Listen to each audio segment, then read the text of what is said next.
अब आप आजमगढ़ में देख लीजिएगा, आजमगढ़ में शायद बाई इलेक्शन में मैं नहीं रहा होता तो कहाँ होते, तीसरे नंबर पर होते ना। वही हाल होगा आजमगढ़ में। दोनों सीट पर देख लीजिएगा, पूरी ताकत लगा लें लोग। हम भी आजमगढ़, हम लोग भी हैं, घूमते रहते हैं हम लोग भी। आपकी रणनीति क्या रहेगी 24 में, जो कि कभी मायावती जी की तारीफ कर देते हैं, कभी आप भाजपा की तारीफ, सब लोग असमंजस में हैं, कांग्रेस भी असमंजस में आपके हैं? नहीं, देखिए हम सच बोलते हैं। फिर मैं आपके सामने कह रहा हूं, आप लोगों के, आज़ादी के बाद कांग्रेस पार्टी ने जितना देश में फैक्ट्री लगाई, रेलवे स्टेशन बनाया, सड़कें बनाई, रोडवेज बनाया, जितना नौकरियां दी कांग्रेस पार्टी ने, उतना कोई पार्टी आज तक काम न की है, न कर पाएगी।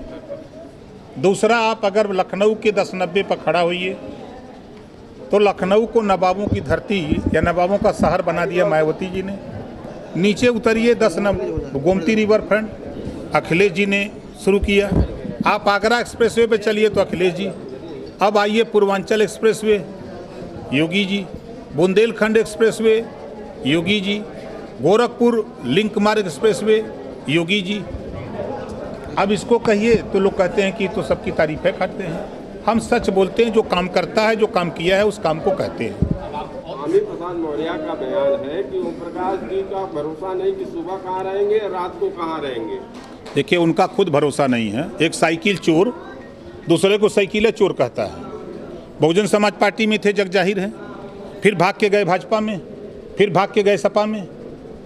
यही न है। वो करें तो रासलीला, दूसरा करे तो करेक्टर ढीला। बारे मौर्य जी उत्थान की बात करने वाले अखिलेश जी करते हैं। हम तो कहते हैं पिछड़े दलित के दो दुश्मन, ये दोनों कहते हैं कि भाजपा और कांग्रेस दुश्मन है, तो हम तो कहते हैं अखिलेश और मायावती ये दो दुश्मन हैं। अगर ये दोनों पिछड़े दलित के हितैषी हैं तो फिर अलग अलग क्यों लड़ते हैं? ये दोनों एक क्यों नहीं हो जाते? ये दोनों अपने स्वार्थ में, अपने मुख्यमंत्री बनने के लिए ये पिछड़े दलित अल्पसंख्यक को धोखा दे रहे हैं। 24 में क्या हासिल होगा अखिलेश जी का? आप तो साथ में है नहीं। अभी एक नहीं, अनेक लोग जाएंगे, देखते जाइएगा। एक नहीं, अनेक जाएंगे। धरातल पे जो खेल हुआ है, जो पॉलिटिक्स बिहार से चली शूद्र की, यूपी में समाजवादी पार्टी को गर्त में ले जाकर पहुंचा दिया।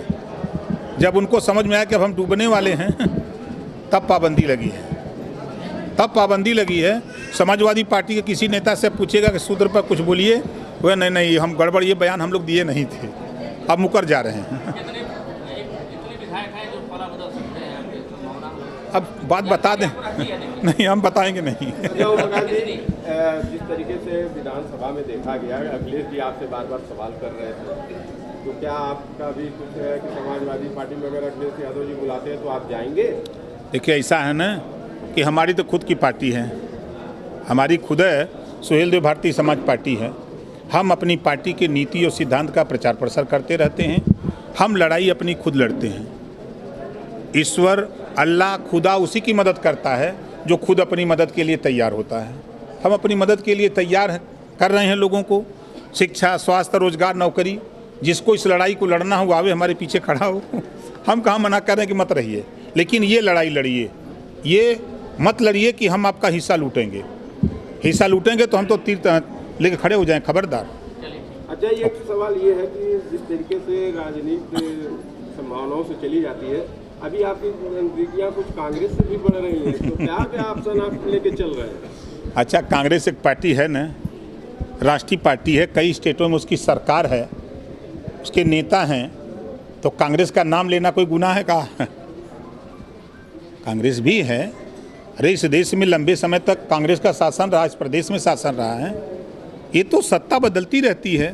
आज भाजपा की है, कल कांग्रेस की हो जाएगी, परसों किसी और की हो जाएगी। कांग्रेस बसपा और आपका गठबंधन भी संभव है? राजनीति में सब कुछ संभव है।